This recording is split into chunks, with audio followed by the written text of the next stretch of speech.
ദക്ഷിണ കന്നഡയിൽ നിന്ന് ഞെട്ടിപ്പിക്കുന്ന വാർത്ത വരുന്നു. അവിടെ ഒരു ശുചീകരണ തൊഴിലാളി ധർമ്മസ്ഥലയിലെ അമ്പലത്തിൻ്റെ ജോലിയിലുണ്ടായിരുന്ന ഒരാളുടെ വെളിപ്പെടുത്തലാണ്.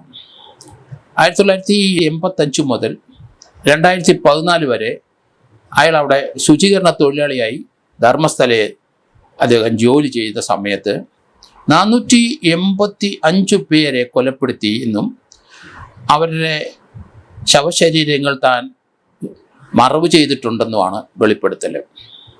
ആയിരക്കണക്കിന് ആൾക്കാരെ അവിടെ പല സ്ഥലത്തും കൊല ചെയ്യപ്പെട്ടിട്ടുണ്ട്. ധർമ്മസ്ഥല പുണ്യസ്ഥലമാണ്. അത് ദക്ഷിണ കന്നഡ ജില്ലയിലെ ബെൽത്തങ്ങാടിക്കടുത്ത് ആണ് ധർമ്മസ്ഥല. ബെൽത്തങ്ങാടിയിൽ നിന്ന് 74 കിലോമീറ്റർ ഉണ്ട് ധർമ്മസ്ഥലയിൽ. അവിടെ മഞ്ജുനാഥ് ടെമ്പിളുണ്ട്. ലോർഡ് കൃഷ്ണയാണ് അവിടുത്തെ വിഗ്രഹം. വളരെ അധികം ഉയരത്തിലുള്ള ആ വിഗ്രഹങ്ങൾ ദർശിക്കാൻ നമുക്ക് സാധിക്കും. ധാരാളം ക്ഷേത്രങ്ങൾ ഇതിന് ചുറ്റുമുണ്ട്. ധർമ്മസ്ഥലയിൽ ഞാൻ പോയിട്ടുണ്ട്. കാരണം അവിടെ ആയിരക്കണക്കിന് ആൾക്കാർക്ക് ദിവസം അവിടെ ആഹാരം കൊടുക്കുന്നുണ്ട്. ഇന്ത്യയുടെ പല ഭാഗത്തും, പ്രത്യേകിച്ച് ദക്ഷിണേന്ത്യയിൽ ധാരാളം ആൾക്കാർ അവിടെ പ്രാർത്ഥിക്കാൻ വരും. അമ്പലത്തിൽ വന്ന് അവരുടെ പല കാര്യങ്ങളും സാധിക്കാൻ വേണ്ടിയിട്ട് സ്ത്രീകൾ ഒറ്റയ്ക്കും പെൺകുട്ടികളും ആൺകുട്ടികളും എല്ലാം 10,000-കണക്കിന് ആൾക്കാർ ഡെയിലി അവിടെ ധർമ്മസ്ഥലയിൽ വന്നു പോകുന്നത് കാണാം. 800 വർഷത്തോളം പഴക്കമുണ്ട് ഈ ധർമ്മസ്ഥലയിലെ ഈ അമ്പലത്തിന്. കാരണം അവിടെ വളരെ അധികം വർഷങ്ങളായി ആയിരക്കണക്കിന് 10,000-കണക്കിന് ആൾക്കാർ നിത്യം അവിടെ കഴിഞ്ഞുകൂടി വരുന്നുണ്ട്. കാരണം അവിടെ ആഹാരം ലഭിക്കും. 2 നേരം രാവിലെയും കിട്ടും. രാവിലെ മുതൽ അവിടെ ചോറ് വിളമ്പുന്നത് ഞാൻ കണ്ടിട്ടുണ്ട്. അപ്പോൾ രാവിലെ ഒന്നും കഴിക്കാത്തൊരു 8-9 മണിയാകുമ്പോൾ ചോറ് റെഡിയാവും. അതിനുശേഷം വിശന്ന് കഴിയുമ്പോൾ ഉച്ച കഴിഞ്ഞ് വന്നാൽ ഒരു 3 മണി വരെ അത് വിളമ്പിക്കൊണ്ടിരിക്കും. അത് കഴിക്കാം. നേത്രാവതി പുഴയാണ് ഇതിൻ്റെ തീരത്തൂടെ ഒഴുകുന്നത്. ആ മേഖലയിലെ അമ്പലത്തിൻ്റെ ചുറ്റുവട്ടം ഏകദേശം 400ഓളം ഏക്കർ സ്ഥലം ഫോറസ്റ്റാണ്. തിക്ക് ഫോറസ്റ്റാണ്. പക്ഷേ നല്ല വഴികളുണ്ട്, ടാർ റോഡുണ്ട്. വളരെ വീതി കൂടി റോഡാണ്. ധർമ്മസ്ഥലയിൽ ആയിരക്കണക്കിന് ആൾക്കാരും 10,000-കണക്കിന് ആൾക്കാരും ഡെയിലി വരുന്ന ഒരു സ്ഥലമാണ്. അതുകൊണ്ട് അങ്ങോട്ടുള്ള റോഡുകളെല്ലാം വളരെ കൃത്യമാണ്. പക്ഷേ അവിടെ ക്രിമിനലിൻ്റെ ഒരു കൂട്ടം തന്നെയുണ്ട്. കാരണം പല സ്ഥലത്തുനിന്ന് സ്ത്രീകളും കുട്ടികളും ഒറ്റയ്ക്ക് വരുന്നവരുണ്ട്. ആ പുണ്യസ്ഥലത്ത് വന്നിട്ട് മടങ്ങുന്നവർ, രാവിലെ വന്നിട്ട് വൈകിട്ട് മടങ്ങുന്നവരുണ്ട്. അവിടങ്ങളിലെല്ലാം അപകടം പതുങ്ങി നിൽക്കുന്ന സ്ഥലങ്ങളാണ്. ഞാനവിടെ ഒരു കാർ തെഫ്റ്റുമായിട്ട് ബന്ധപ്പെട്ട് അങ്ങനെ 3-4 പേര് അവിടെ ധർമ്മസ്ഥലയിലുണ്ട് എന്നറിഞ്ഞിട്ടാണ് ഞാൻ അവിടെ പോയത്. അവർ പ്രൊഫഷണലായിട്ട് കില്ലേഴ്സാണ് അവന്മാർ. അവരവിടം കൊണ്ടൊക്കെയാണ് ആ ഏരിയയിലും അതിനടുത്തുള്ള ബെൽത്തങ്ങാടി. ധർമ്മസ്ഥലയിൽ 2014 വരെ അവിടെ പോലീസ് സ്റ്റേഷൻ ഇല്ലായിരുന്നു. 2014 ശേഷമാണ് അവിടെ ധർമ്മസ്ഥല പോലീസ് സ്റ്റേഷൻ തുടങ്ങുന്നത്. അതുവരെ വളരെ വിജനമാണ് ആ ഏരിയയിലും. പോലീസ് ആക്ഷനും പോലീസും ഒന്നുമില്ല. അമ്പലത്തിലെ സെക്യൂരിറ്റി മാത്രമേ അവിടെ ഉള്ളൂ. അവിടെ വന്നു പോകുന്ന പല സ്ത്രീകളെയും കുട്ടികളെയൊക്കെ റേപ്പ് ചെയ്ത് അവർ കൊന്നിട്ട് കാട്ടിലേക്ക് വലിച്ചെറിഞ്ഞ് പോകും. അല്ലെങ്കിൽ അമ്പലത്തിൻ്റെ പരിസരത്ത് ധാരാളം ശവശരീരങ്ങളുണ്ടാവും. പ്രായമുള്ള ആൾക്കാർ പലരും വന്ന് അമ്പലത്തിൽ പ്രാർത്ഥിച്ചിട്ട് അവർ പുരുഷന്മാരും സ്ത്രീകളും അവിടെ വെച്ച് മരിക്കും. ഒറ്റയ്ക്ക് വരുന്നവരെ അവിടെയൊക്കെ മരിച്ചു കിടക്കുന്ന കാണാം. അത് അമ്പലത്തിൻ്റെ ജോലിയാണ്, അവർ നീക്കം ചെയ്യും. ദൈനംദിനം 1-2 പേര് അവിടെ പ്രായാധിക്യമുള്ളവർ തന്നെ അവിടെ മരിച്ചു വീഴുന്നുണ്ട്. അപ്പോൾ 100 കണക്കിന് ആൾക്കാർ അവിടെ മരണപ്പെടുന്നു. ഇപ്പോൾ ഈ ശുചീകരണ തൊഴിലാളികൾക്ക് പലതും വെട്ടിമൂടുകയാണ് അവിടെ ചെയ്യുന്നത്. കാരണം അവിടെ ഒരു പോലീസ് ആക്ഷനൊന്നും ഇല്ല. കേരളത്തിലെ പോലെ ഇതുപോലെ ഉള്ള ഒരു നിയമ സംവിധാനം ഇന്ത്യയിൽ ഒരു സ്റ്റേറ്റിലും ഞാൻ കാണുന്നില്ല. സ്റ്റേറ്റുകളിലൊക്കെ പലയിടത്തും നമുക്ക് കൽക്കട്ട, ബോംബെയിലൊക്കെ ടൗണുകളിൽ ഇതുപോലെയുള്ള പോലീസിങ് ഉണ്ടാവും. പക്ഷേ ഗ്രാമങ്ങളിലൊന്നും ഒരു പോലീസിങ്ങും ഇല്ല. അത് ഒറീസയിലായാലും ശരി, ബീഹാറിലായാലും ശരി, അത് ബംഗാളിൻ്റെ ഭാഗത്തായാലും ശരി. അങ്ങനെ ഇന്ത്യയിലെ പല സംസ്ഥാനങ്ങളിലും, രാജസ്ഥാനിലെ അതെ, മധ്യപ്രദേശ്, അത് ഇവിടെയൊക്കെ ഞാൻ സഞ്ചരിച്ചിട്ടുള്ളതുകൊണ്ടാണ് അവിടുത്തെ അവസ്ഥ നമുക്ക് മനസ്സിലാകുന്നത്. കാരണം അവിടെ ഒരു പോലീസിങ് ഇല്ല. അവിടെയൊക്കെ ചില പോലീസ് സ്റ്റേഷൻ അതിർത്തിയിൽ 10, 30, 40 മൈൽ കണക്കിന് സഞ്ചരിച്ചെങ്കിൽ അവരുടെ അധികാരത്തിൻ്റെ അതിർത്തി ചെല്ലാൻ ഒക്കുള്ളൂ. പല കുന്നുകളിലും ആത്മഹത്യ ചെയ്യുന്നവരൊക്കെ ഒന്നും അവിടെ ചീഞ്ഞൊഴുകി വീഴുന്നല്ലാതെ അതിനൊരു നടപടിയൊന്നും എങ്ങും എടുക്കാൻ പറ്റുന്നില്ല. പക്ഷെ കേരളത്തിൽ അങ്ങനല്ല. കേരളത്തിൽ വളരെ വ്യത്യസ്തമായാണ്. കേരളത്തിലെ പോലീസ് സ്റ്റേഷൻ്റെ ജൂറിസ്ഡിക്ഷൻ വളരെ കുറവാണ്. അവിടുത്തെ ഒരു 8-10 പോലീസ് സ്റ്റേഷൻ്റെ അത്രയും അധികാരം നമ്മുടെ റൂറലുള്ള പോലീസ് സ്റ്റേഷൻ്റെ ഏരിയ ഉണ്ടാവും. അവിടങ്ങളിൽ 10 റൂറൽ പോലീസ് സ്റ്റേഷൻ്റെ അത്രയും വിസ്തൃതി ഉണ്ടാവും അവിടുത്തെ ഒരു പോലീസ് സ്റ്റേഷന്. കാരണം കേരളം വളരെ ചെറിയൊരു സംസ്ഥാനമാണ്. മറ്റിടത്ത് കേരളത്തിൻ്റെ 10 ഇരട്ടി 20 ഇരട്ടിയൊക്കെ വലിപ്പമുള്ള സംസ്ഥാനങ്ങളാണ്. ഇവിടെ ധർമ്മസ്ഥലയിലെ ആ ശുചീകരണ തൊഴിലാളിയുടെ ഞെട്ടിക്കുന്ന ആ വെളിപ്പെടുത്തൽ 1985 മുതൽ 2014 വരെ താൻ അവിടെ ഉണ്ടായിരുന്നു. ആ ഇടയ്ക്ക് താനെ പലരെയും ഡെഡ് ബോഡി വെട്ടിമൂടിയിട്ടുണ്ട്.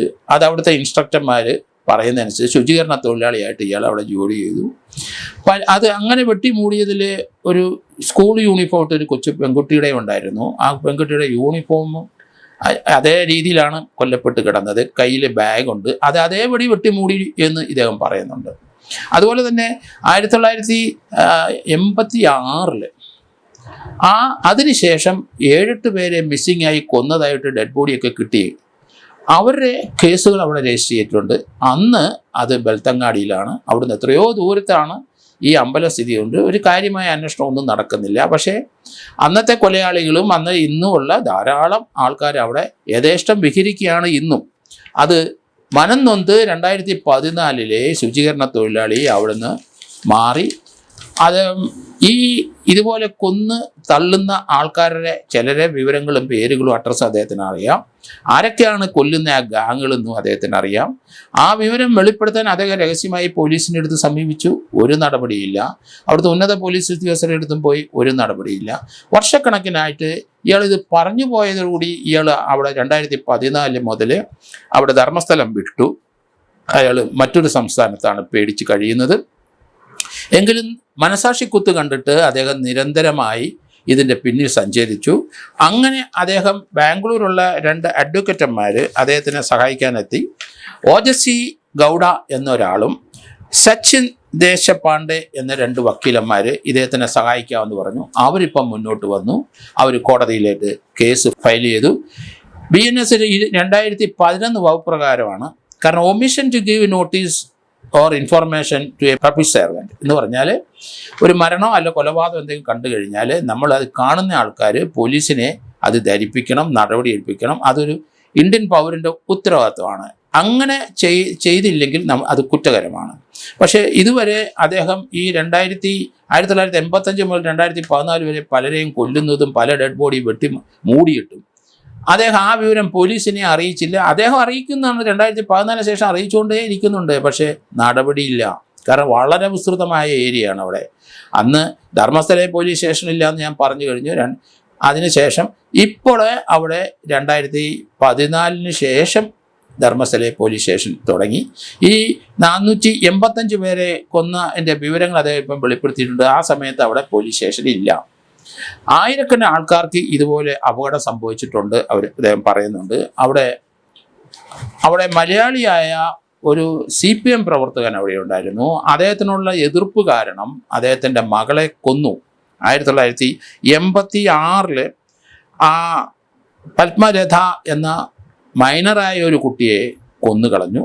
അദ്ദേഹത്തിൻ്റെ ആ കുട്ടിയുടെ ബ്രദർ ജയന്ത് ഇപ്പോഴും അതിനെതിരാതി അതിശക്തമായി പൊരുതുകയാണ്. 1986 എന്ന് പറഞ്ഞപ്പോൾ ഏകദേശം ഇപ്പം 39-40 വർഷമായി കഴിഞ്ഞിരിക്കുന്നു ആ കൊലപാതകം നടന്നിട്ട്. എങ്കിലും സ്വന്തം സഹോദരൻ ജയന്ത് അതിൻ്റെ അന്വേഷണമായിട്ട് ഇപ്പോഴും മുന്നോട്ട് പോവുകയാണ്. ആ പ്രതികളെ കണ്ടെത്തണം. ആ സന്ദർഭത്തിലാണ് ഈ ശുചീകരണ തൊഴിലാളിയുടെ വെളിപ്പെടുത്തലുണ്ടായി. ഈ കുട്ടിയെ പത്മലതയെ 1986 17 വയസ്സുള്ള കുട്ടിയെ അവർ ആരോ പിടിച്ചുകൊണ്ടുപോയി പീഡിപ്പിച്ചു, അതിനെ കൊന്നു. 57ാമത്തെ ദിവസം നേത്രാവഴി പുഴയിൽ നിന്ന് ഡെഡ് ബോഡി കിട്ടി. പക്ഷേ സ്കെൽറ്റൻ മാത്രമേ ഉള്ളൂ. ശരീരത്തിലുള്ള ഫ്ലഷ് മുഴുവൻ ചീഞ്ഞഴുകിപ്പോയി. പക്ഷേ കാലും കൈയും കെട്ടിയിട്ടിട്ട ഒരു ബോഡിയാണ് അത്. അപ്പോൾ സ്കെൽറ്റൻ ഉണ്ടെങ്കിൽ ശരി, കാലും കയ്യിൽ ആ കെട്ട് അവിടെ നിലനിന്നിരുന്നു. അത് വളരെ സങ്കടകരമായ ഒരു കാഴ്ചയായിരുന്നു ആ ബ്രദറിനും കുടുംബത്തിനും നാട്ടുകാർക്കും എല്ലാം. അത് ഇന്നും ആ ബ്രദർ ആ കേസിൻ്റെ പിന്നാലെ നടക്കുന്നുണ്ട്. പുതിയ സംഭവവികാസം അവർക്കൊക്കെ ഒരു ഉണർവ് വന്നിട്ടുണ്ട്. ഇപ്പം പഴയ പോലെ ആൾക്കാരെ കൊല്ലുന്നില്ല എങ്കിലും ആയിരക്കണക്കിന് ആൾക്കാരെ അവിടെ കൊന്നു. അതെല്ലാം വെട്ടി മൂടി എന്നാണ് പറയുന്നത്. കാരണം വളരെ വിജനമായ സ്ഥലങ്ങളിലാണ് സംഭവം നടക്കുന്നത്. അടുത്തെങ്കിലും പോലീസ് സ്റ്റേഷനിൽ പോലീസ് വിളിച്ചാൽ വരത്തുമില്ല. കാരണം അവിടുത്തെ ബെൽത്തങ്ങാടി പോലീസ് സ്റ്റേഷനിൽ അവിടെ മലയാളികളുടെ കുടിയേറ്റ മേഖല തന്നെയാണ് അവിടെ പഴയ കാലം മുതലേ ബെൽത്തങ്ങാടിയും പരിസരത്തൊക്കെ ബ്രാഹ്മിൻസ് കമ്മ്യൂണിറ്റി ഇന്നും വളരെ സജീവമായിട്ട് അവിടെ ഉണ്ട്. അവർക്കൊക്കെ 100 കണക്കിന് ഏക്കർ സ്ഥലങ്ങളുള്ളവരും വളരെ പണക്കാരായ ആൾക്കാരാണ്. പത്മലതയുടെ കൊലപാതകം ഇന്നും അന്വേഷണം മുന്നോട്ട് കൊണ്ടുപോവുകയാണ്.